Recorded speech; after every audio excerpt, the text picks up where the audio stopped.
sa simple pagtulong mo, mayroong buhay na naisasalba, mayroong pamilyang umaangat. The Senate is now constituted.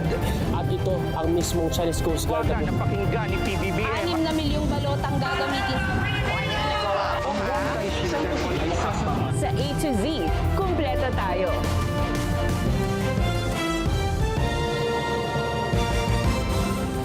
Luzon, Visayas, Mindanao at buong mundo. Ngayon ay Huwebes, January 22, 2026. Ako si Barbie Mulak at ito ang balitang A to Z. Huwag kayo muna masyadong ma-excited dahil it's not a life-threatening condition. Pangulong Marcos, feeling fine na matapos siyang isugod sa ospital. Iginiit, hindi nakamamatay ang kanyang kondisyon. Magkahiwalay na grupo, nagtangkang maghain ng 2 bagong impeachment complaint laban kay Marcos. Pero hinarang umano sa Kamara ayon sa mga grupo. Pero kung mga dayuhan na to ay tayo. 2 dayuhang vloggers na nanghaharas sa mga Pilipino, arestado at nakatakdang ipa-deport. Tinaguri ang #1 most wanted sa Pilipinas na si Charlie Atong Ang. Posible nga bang nakapuslit na palabas ng bansa? Ready, set, match! Tennis courts para sa kauna-unahang WTA Philippine Women's Open ipinasilip na. At sa kakaiba, say hello from the other side of the world. Kauna-unahang live portal installation sa Asia, binuksan na sa Taguig City.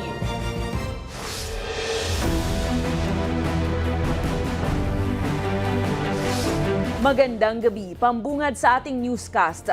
Nasa maayos na kalagayan si President Ferdinand Bongbong Marcos Jr. matapos dalhin sa ospital Miyerkules ng gabi. Sa video interview na ibinahagi ng Malacanang, nakangiting ibinalita ng Pangulo na okay naman siya kasunod ng pagbisita sa St. Luke's Medical Center sa Quezon City dahil sa quote, discomfort. How are you feeling today? I'm fine. I'm feeling very different from the way I was feeling before. Naayos na yung problem. What happened was I now have diverticulitis. It's a common complaint amongst apparently people who are heavily stressed and people who are, I have to admit, growing old. Nilinaw rin ni Marcos na walang dapat ikabahala ang publiko ukol sa kanyang kondisyon na tinukoy nga niya bilang diverticulitis o pamamaga sa bahagi ng kanyang digestive system. Giit pa ni Marcos, hindi ito nakamamatay at patuloy rin anya ang kanyang pagpapagaling. Ano mensahe niyo doon sa mga taong nais na kayo mawala sa pwesto? Huwag kayo muna masyadong ma-excited dahil it's not a life-threatening condition. So sir, wala kaming dapat ipag-alala? Wala. Huwag kayo mag-alala. The rumors of my death are highly exaggerated. Kulong na yan!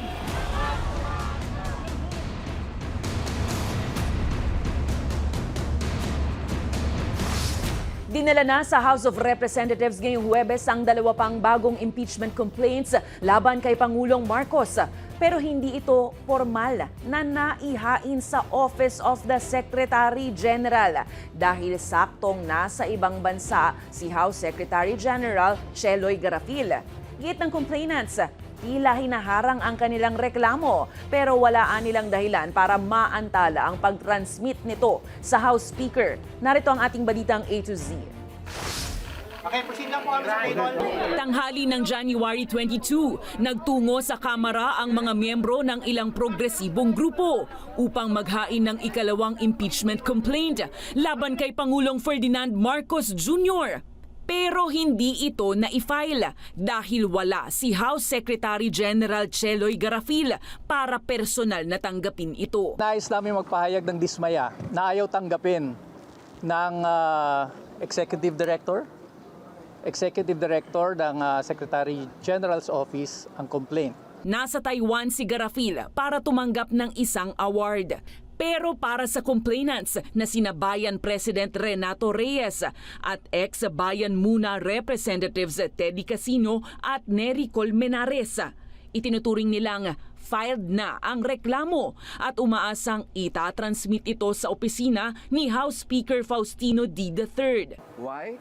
Because we delivered it to the Office of the Secretary General. Sa reklamo na ine-endorso ng mga kongresista mula sa Makabayan Bloc, inaakusahan nila ang Pangulo ng betrayal of public trust dahil sa umano'y large-scale plunder o pandarambong sa pamamagitan ng presidential at congressional allocations, pang-aabuso sa unprogrammed funds at sa umano'y sistematikong pagnanakaw sa pamamagitan ng kickback scheme sa flood control projects. Giit naman ng Malacanang, walang basehan ang naturang complaint. Pag sinabi nilang abusive, kailangan talaga i-prove to. Kung wala lang po sila mailalagay na anumang pruweba sa kanilang complaint, naggagawa lamang po sila ng kwento, naghahabi ng istorya. Ilang oras lang matapos nito, isa pang grupo ang nagtungo rin sa Kamara para maghain ng isa pang impeachment complaint laban kay Marcos dahil naman sa umano'y paglabag sa konstitusyon, betrayal of public trust at iba pang high crimes. Complainants sa ikatlong reklamo ang mga dating kongresistang sina Michael Defensor at Jacinto Parasa at Attorney Ferdinand Topacio. Pero muli, hindi ito tinanggap sa Kamara. There is no discretion given to the Secretary General to reject, screen, delay, or block such filings. To block this process is not merely procedural error. It is a constitutional violation. January 19 lang nang maghain ang abogadong si Andre De Jesus ng unang impeachment complaint laban kay Marcos na naitransmit naman sa opisina ng House Speaker nitong January 21. Sakaling i-refer ito sa House Justice Committee sa pagbubukas ng sesyon ng Kongreso sa Lunes, ibig sabihin ay simula na ng impeachment proceedings kontra sa Pangulo at simula na rin ng 1-year ban sa paghahain ng karagdagang impeachment complaints laban sa parehong opisyal.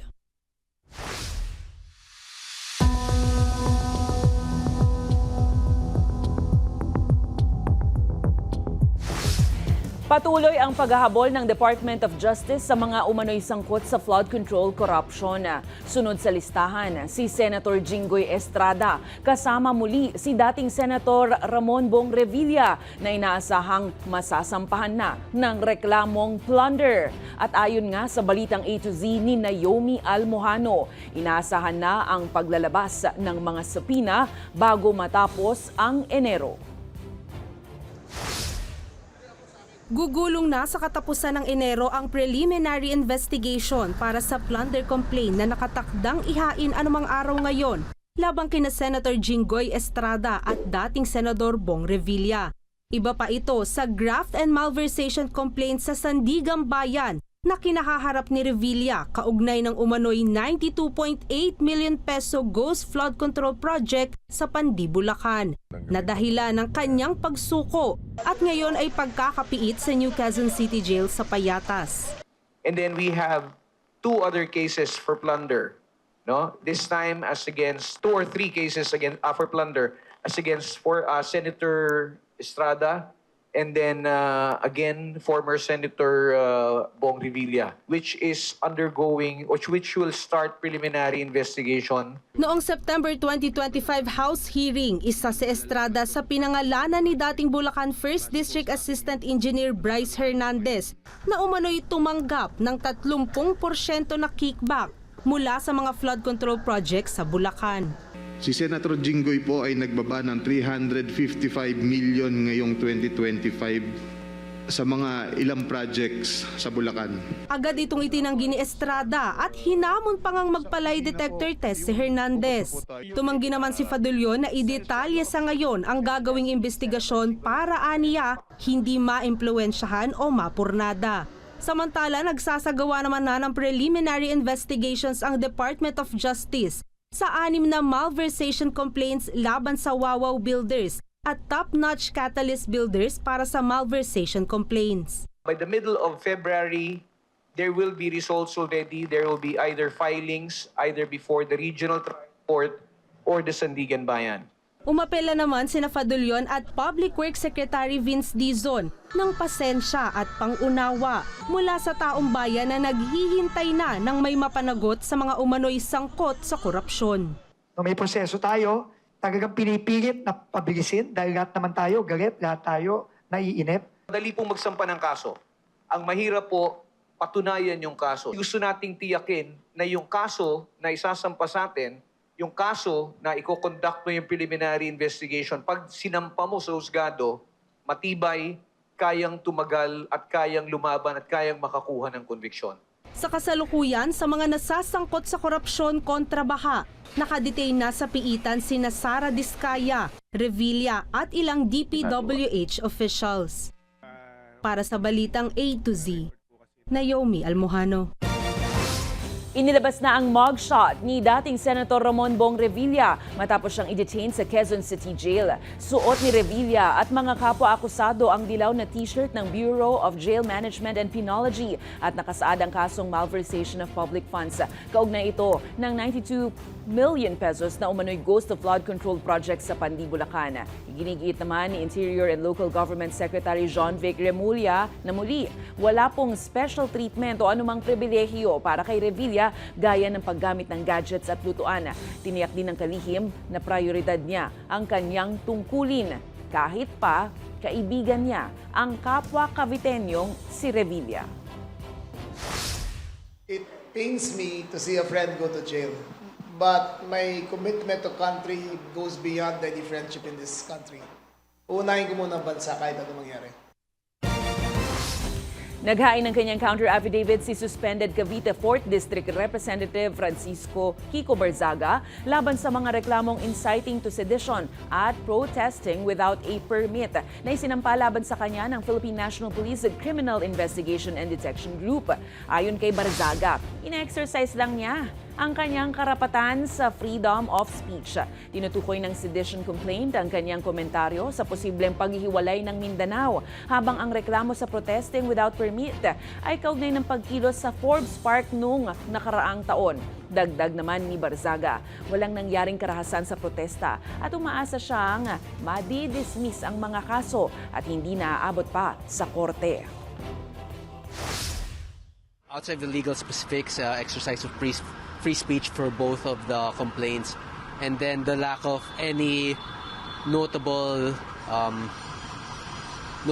instances of violence during the protest, which means that there is no there's no reason to believe there's criminal intent. It's better for me if it's dismissed, but regarding if it ever reaches court, then we already have prepared our legal defense.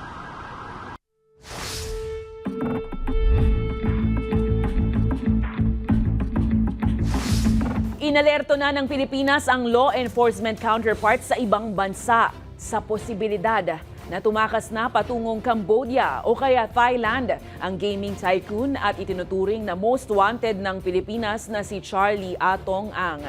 Tiniyak naman ng Malacanang na hindi makakatakas sa pananagutan si Ang sa kaso ng mga nawawalang sabungero. Ang kumpletong balitang A to Z, hatid ni Kim Salinas. Buong Southeast Asia, naka-inform ng counterparts. Inalerto na ng Department of the Interior and Local Government ang mga otoridad sa buong Southeast Asia. Bunsod ito ng statement ng whistleblower na si Julie Patidongan na pumuslit na umano sa Cambodia o Thailand ang gaming tycoon Charlie Atong Ang.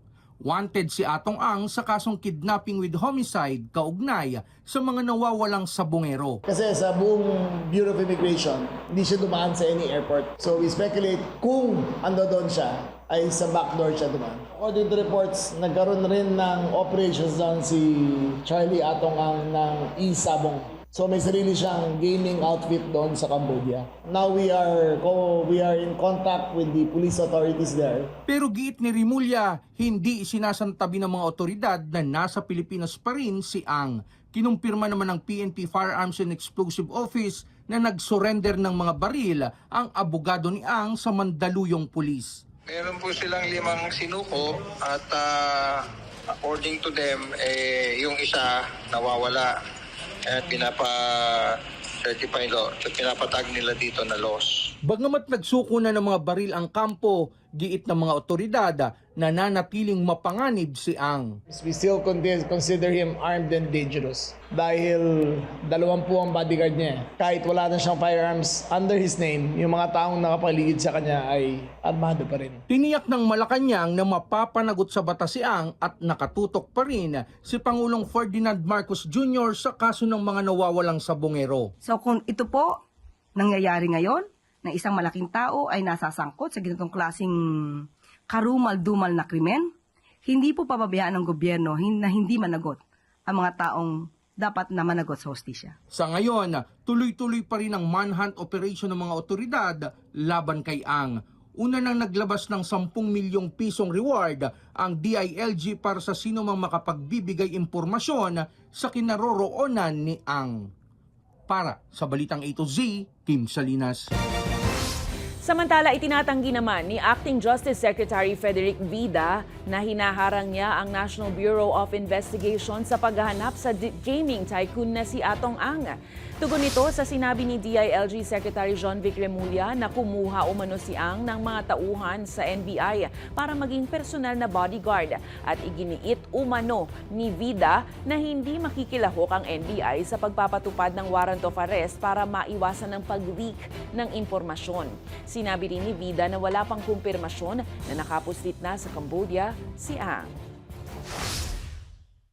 Walang katotohanan na may nagli-leak. Pero patuloy na ginagawa ng iba't ibang ahensya, particularly ng NBI, gumagawa ng iba't ibang pamamaraan para mahuli.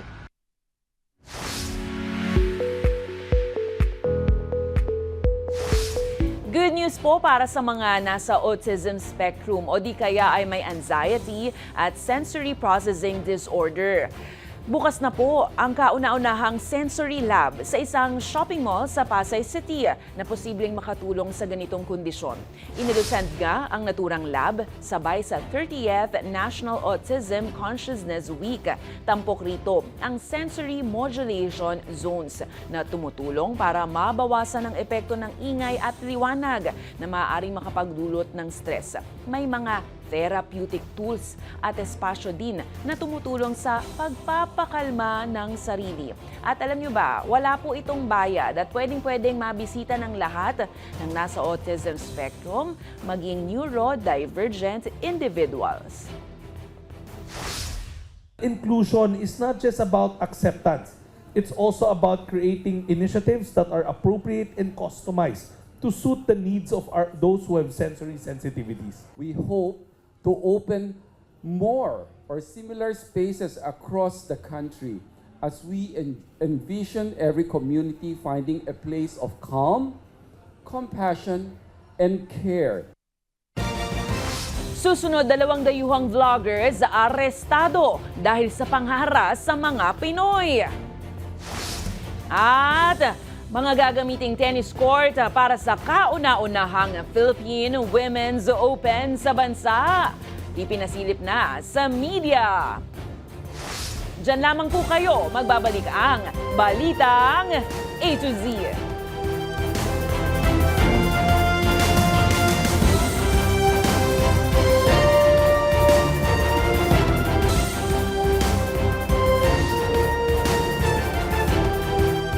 Muntikan nang magkasunog sa Senado nitong pasado alas 4 ng hapon.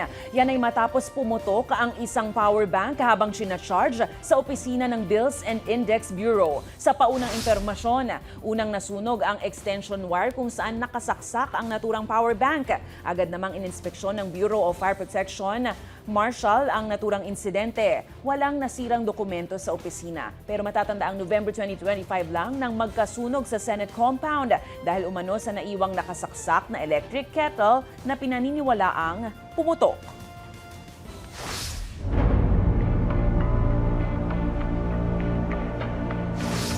Arestado ang 2 dayuhang vlogger kaugnay ng panibagong pangaharas sa mga Pilipino. Iniharap kanina ni DILG Secretary John Vic Remulla sa media ang Russian vlogger na si Nikita Shekov na nag-viral matapos magbanta na magpapakalat ng HIV sa bansa. Ayon sa Bureau of Immigration, nag-upload si Shekov ng mga video na kinunan sa Bonifacio High Street, Taguig, kung saan sinabi niyang balak niyang magpalaganap ng HIV habang andito siya sa bansa.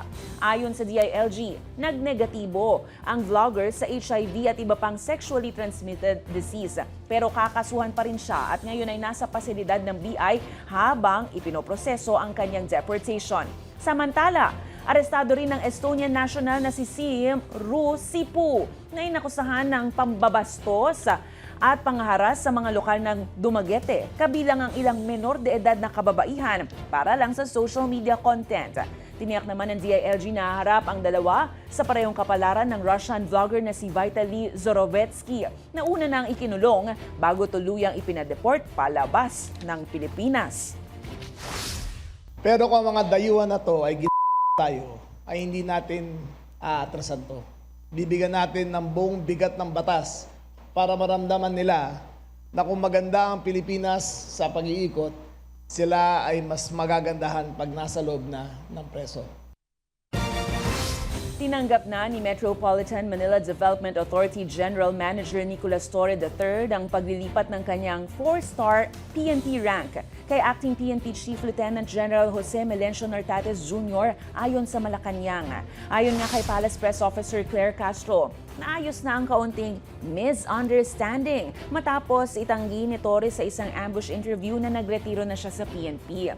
Anya nauunawaan ni Torre ang epekto ng kanyang bagong posisyon bilang MMDA General Manager at mananatili pa rin karapat-dapat sa full retirement benefits katumbas ng kanyang ranggo. Kasunod nito, inaasahang mapopromote si Nartates sa 4-star PNP Chief na posisyon na karaniwang hawak lang ng punong hepe ng kapulisan.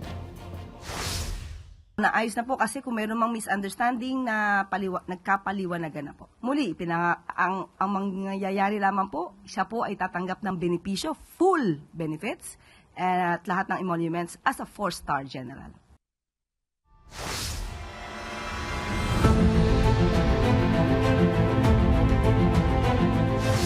Iniulat ng Philippine Coast Guard sa annual report nito na lalo pang tumaas ang bilang ng mga barko ng China sa exclusive economic zone ng Pilipinas at lalong nakababahala dahil mas lumalapit na ang mga ito sa Luzon mula Ilocos hanggang Mindoro.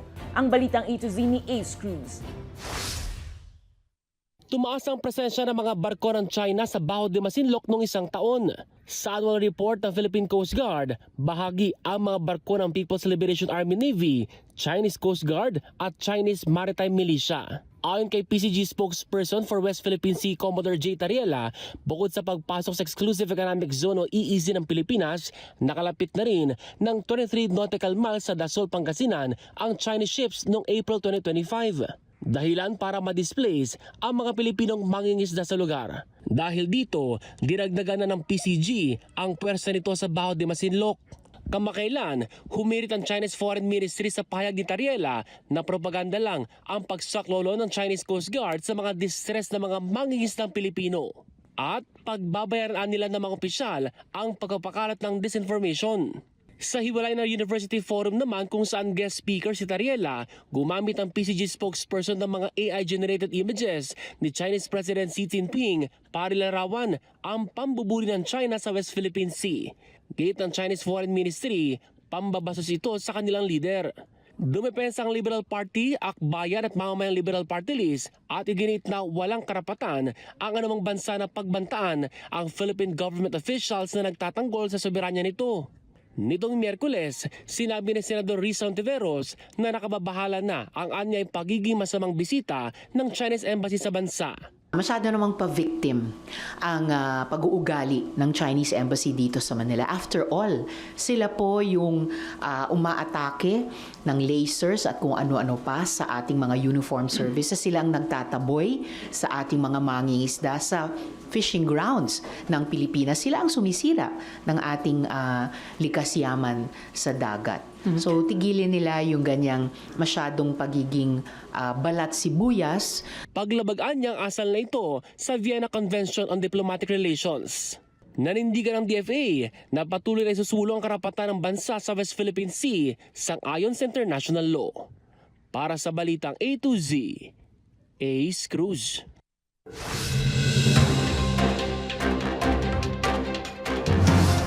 Binatawan ng Sandigan Bayan ng 70 araw na preventive suspension si Candaba, Pampanga Mayor Rene Maglanque. Kaugnay ng kasong graft at malversation sa umano'y 900 million peso Malampaya fund scam.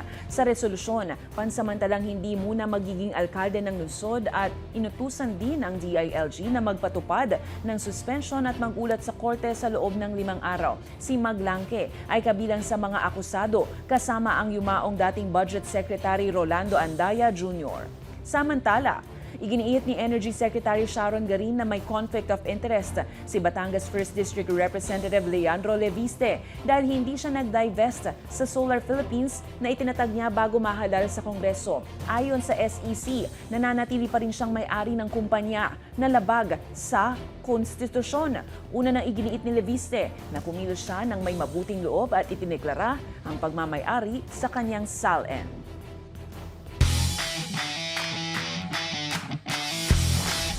Ready na ang upgraded tennis courts ng Rizal Memorial Sports Complex para sa pagbubukas ng kauna-unahang WTA 125 Philippine Women's Open sa January 26. Sino-sino nga ba ang mga manlalarong aabangan? Alamin sa Balitang A to Z Sports ni Lane Garcia. Puspusan na ang paghahanda ng Philippine Sports Commission para sa malaking kaganapan ng tennis sa bansa, ang Women's Tennis Association Tournament. Sa walkthrough kasama ang media, ipinagmalaki ng PSC ang newly renovated tennis court kung saan gaganapin ang kauna-unahang WTA 125 Philippine Women's Open. Upgraded na at inspired by blue color mula sa Miami Open ang disenyo ng stadium. Bukod sa court, binuksan na rin ang bagong media center. Bahagi ang makabagong pasilidad ng strategic goals ng PSC para sa kapakanan ng mga atleta at para mapalakas ang sports tourism sa bansa. Talagang that's the objective, para mapakita natin lahat ng ginagawa natin rito sa Rizal Memorial Complex since early December. Wala pong humpay ito, walang tigil ito. Let's redevelop, transform Rizal as a showcase for our first ever WTA 125 hosting. Samantala, kumpirmado naman ang paglahok sa naturang tournament ni Filipina tennis ace Alex Ayala na nagbalik bansa na matapos bigong makausad sa Australian Open. Maglalaro si Ayala bilang wildcard entry sa Philippine Women's Open sa susunod na linggo.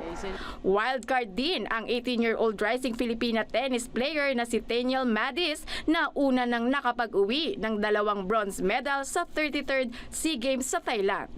Para sa Balitang A to Z Sports, Lane Garcia. Sa aming pagbabalik, Tony Award winner Lea Salonga, kasyual na inaming hiwalay na sa asawa. At live portal sa ibang panig ng mundo, binuksan na dito sa Metro Manila. Kakaiba yun na. Alamin ang detalye sa pagbabalik ng Balitang A to Z.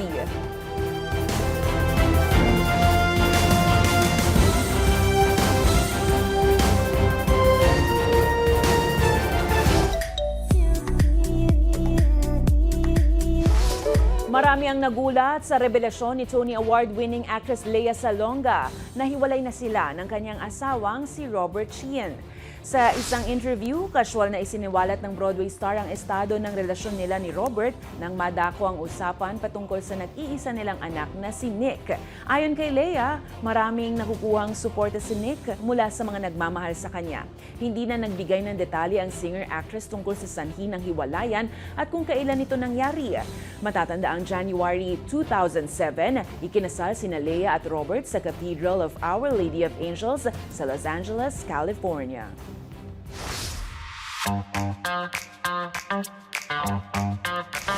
Sa mga ka-A to Z nating mahilig mag-travel, lalo na yung mga gustong makarating sa iba-ibang bansa, ay abot kamay nyo na ang pangarap sa pagbubukas ng portal sa BGC Taguig. Kung paano mag-virtual distance travel sa Balitang A to Z ni Lane Garcia. 6, 5, 4, 3, 2, and 1. Hello from the other side! Binuksan na nitong Miyerkules, January 21, ang kauna-unahang portal sa Asia na matatagpuan dito sa Pilipinas. Pasabog ang inabangang opening ng virtual portal na ito sa 5th Avenue Bonifacio Global City sa Taguig. Isang malaking digital sculpture ang portal na nag-uugnay sa mga Pilipino sa iba't ibang bansa. Portals is a network of identical sculptures that exist in different countries, and they invite us to meet each other above disagreements, above borders, above labels, above all social media feeds, and to recognize each other as human and to see that we all share a lot more in common than what separates us. Ang magkakaibigang ito from the South, manghang-mangha sa bagong portal. As someone from the South, well, BGC is still in the South, may bago na naman kayong attraction. It's very spectacular po. Mag-ooperate ang Philippine Portal 24/7 para bigyang daan ang mga Pilipino na makita ito. Gayun din ang mga strangers in different cities and places sa Europe at North America sa pamamagitan ng tuloy-tuloy na live stream. Unang inilunsad ang ideyang ito noong 2021 nang ikonekta ang mga unang portal sa Lithuania at Lublin, Poland. Tara na't mag-communicate long distance at mag-virtual travel na. Para sa Balitang A to Z, Lane Garcia. Kung kayo ay may kwentong kakaiba, mga kwento ng pag-ibig o storya ng inspirasyon at pag-asa, maaari itong ibahagi. Sumali sa ating Facebook group na Balitang A to Z. Panoorin ang replay ng ating programa at sundan ang ating social media pages. Hanapin ang Balitang A to Z. Ang ating pabaong quote of the night ay mula sa American singer-songwriter at actress na si Lady Gaga. Sabi niya, "Walang buhay na walang pagkakamali. Sa pamamagitan kasi nito, tayo ay natututo." At yan po ang mga balita at impormasyon, mga kwentong may dalang inspirasyon na tinutukan ng Balitang A to Z. Ako si Barbie Mulak, maging maalam, makialam. Magandang gabi sa'yo, Pilipinas.